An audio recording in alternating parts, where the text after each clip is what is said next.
അപ്പൊ ഈ brand owners ഇപ്പോൾ ഏറ്റവും കൂടുതൽ അനുഭവിക്കുന്ന പ്രശ്നം എന്ന് പറഞ്ഞാൽ അതും ഇന്ത്യൻ മാർക്കറ്റിൽ ബിസിനസ് ചെയ്യുന്ന ആൾക്കാർ ഏറ്റവും കൂടുതൽ അനുഭവിക്കുന്ന പ്രശ്നമാണ് ആർടിഒ എന്ന് പറഞ്ഞു കഴിഞ്ഞാൽ റിട്ടേൺ ടു ഒറിജിൻ. അപ്പൊ നിങ്ങൾ എത്ര പാഴ്സൽ നിങ്ങൾക്ക് 100,000 ഓർഡേഴ്സ് വന്നാലും ആ ഒരു ഓർഡറുകളെല്ലാം നമുക്ക് RTO ആയിട്ട് വരികയാണ്. ഒരു 80% ഓർഡേഴ്സ് എല്ലാം RTO വരികയാണ്. അങ്ങനെയുള്ള പ്രശ്നങ്ങൾ ഒരുപാട് നമ്മുടെ ക്ലയൻസ് അനുഭവിക്കുന്നുള്ളത് എനിക്ക് മനസ്സിലായി.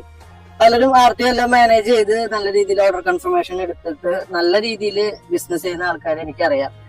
അപ്പൊ എങ്ങനെ നമുക്ക് RTO ഒഴിവാക്കിയിട്ട് നല്ല രീതിയിൽ നമുക്ക് ഒരു ഇ-കൊമേഴ്സ് ബ്രാൻഡ് ഡെവലപ്പ് ചെയ്ത് കൊണ്ടുപോകും, അതും പ്രോഫിറ്റ് ഫുള്ളി എങ്ങനെയാന്നുള്ളത് ഞാൻ സ്റ്റെപ്പ് ബൈ സ്റ്റെപ്പ് കുറച്ച് മെത്തേഡുകൾ ഞാൻ പറഞ്ഞുതരാം.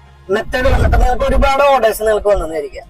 ഓർഡേഴ്സ് വന്നു കഴിഞ്ഞാൽ ഒരിക്കലും ഒരു വാട്സപ്പ് ബോട്ടിന്റെ സഹായത്തിലോ അല്ലെങ്കിൽ ഒരു IVR കോളിന്റെ സഹായത്തിലോ അത് മാത്രം ഡിപ്പെൻഡ് ചെയ്തുകൊണ്ട് ഓർഡർ കൺഫർമേഷൻ സിസ്റ്റം സ്റ്റോപ്പ് ചെയ്യാനായിട്ട് പാടില്ല. അതിൽ ഓർഡർ കൺഫേം ആയെന്ന് വിചാരിച്ചിട്ട് നിങ്ങൾ ഒരിക്കലും ആ ഒരു ഓർഡർ കസ്റ്റമർക്ക് സെൻഡ് ചെയ്യരുത്. കാരണം അവരതിൽ കൺഫർമേഷൻ പറയും, കുറെ അയക്കുന്ന സമയത്ത് അവർ ക്യാൻസൽ ചെയ്ത് റിട്ടേൺ ആക്കും.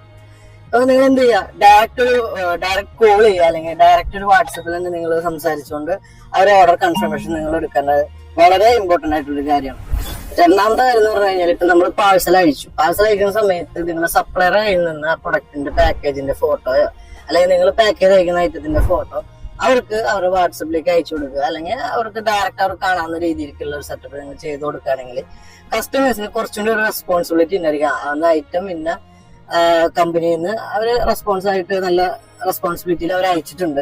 അതിനുശേഷം നമ്മൾ ആ ഒരു കസ്റ്റമർ എന്നുള്ള സൈഡില് എന്തായാലും ഇതൊന്ന് അക്സെപ്റ്റ് ചെയ്യണം എന്നുള്ളൊരു മൈൻഡ് കസ്റ്റമർക്ക് വരും. അപ്പൊ അത് നിങ്ങൾ മാക്സിമം പാക്കേജിന്റെ ഫോട്ടോസ് അവർക്ക് പ്രൊവൈഡ് ചെയ്ത് കൊടുക്കുക.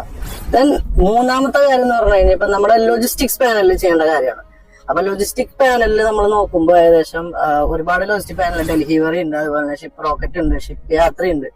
അപ്പൊ ഇതിലൊക്കെ നമ്മൾ നമ്മുടെ വെബ്സൈറ്റ് അല്ലെങ്കിൽ കണക്ട് ചെയ്ത ഓർഡേഴ്സ് സെൻഡ് ചെയ്യുന്ന സമയത്ത് ഔട്ട് ഓഫ് ഡെലിവറി ആവുന്ന ഓർഡേഴ്സ്, അതുപോലെ തന്നെ NDR വരുന്ന ഓർഡേഴ്സ്. അപ്പൊ NDR എന്ന് പറഞ്ഞാൽ നിങ്ങൾക്ക് എല്ലാവർക്കും അറിയായിരിക്കും, നോൺ ഡെലിവറി അറ്റംപ്റ്റുകൾ. അപ്പോ നോൺ ഡെലിവറി റിട്ടേൺസുകൾ. അപ്പൊ ഇതെല്ലാം നമ്മൾ പ്രോപ്പർലി ചെക്ക് ചെയ്തിട്ട് നമ്മൾ ഒരു NDR ഒരു ഓർഡർ വന്നു കഴിഞ്ഞാൽ അപ്പൊ തന്നെ കസ്റ്റമറെ വിളിച്ചിട്ട് എന്തുകൊണ്ടാണ് ഈ ഓർഡർ എടുക്കാത്തത് അല്ലെങ്കിൽ എന്തുകൊണ്ടാണ് ഫോൺ പിക്ക് ചെയ്യാത്തത് കൺഫേം ചെയ്യേണ്ടത്. അത് നമ്മുടെ സൈഡിൽ നിന്ന് ചെയ്യേണ്ട കാര്യങ്ങളാണ്. ഇവിടുത്തെ കൊറിയർ ബോയ്സ് മാക്സിമം ചെയ്യാന്ന് വെച്ച് കഴിഞ്ഞാല് 1-2 കോൾ ചെയ്തതിനു ശേഷം പിന്നീട് അവരത് ചെയ്യില്ല, ആ നമ്പറിലേക്ക് വിളിക്കില്ല. എന്നിട്ട് അവരെന്ത് ചെയ്യും, അത് മാർക്ക് ആഡ് ചെയ്യും, customer is not attend call.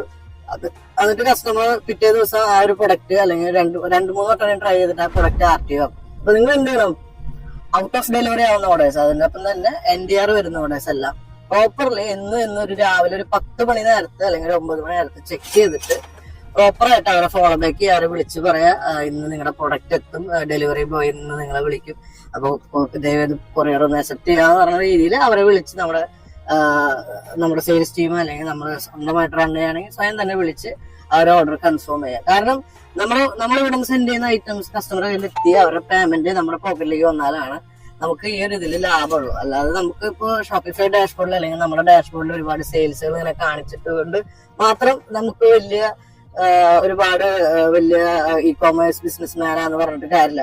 ഇതെല്ലാം ഡെലിവേർഡ് ആയാലാണ് നമുക്ക് എന്ത് ചെയ്യാം, പോക്കറ്റിൽ പൈസ കയറുള്ളൂ. സോ ഈ കാര്യങ്ങളെല്ലാം നിങ്ങൾ മെയിനായിട്ട് ശ്രദ്ധിക്കുക. നല്ല രീതിയിൽ RTO കുറയ്ക്കാൻ പറ്റും. ഞാൻ എന്റെ ബ്രാൻഡിനെ സ്വയം ചെയ്യാറുള്ള കാര്യങ്ങളാണ് ഇത്. നമ്മൾ സിസ്റ്റമാറ്റിക് ആയിട്ട് ചെയ്തുകൊണ്ടിരിക്കുന്ന എന്റെ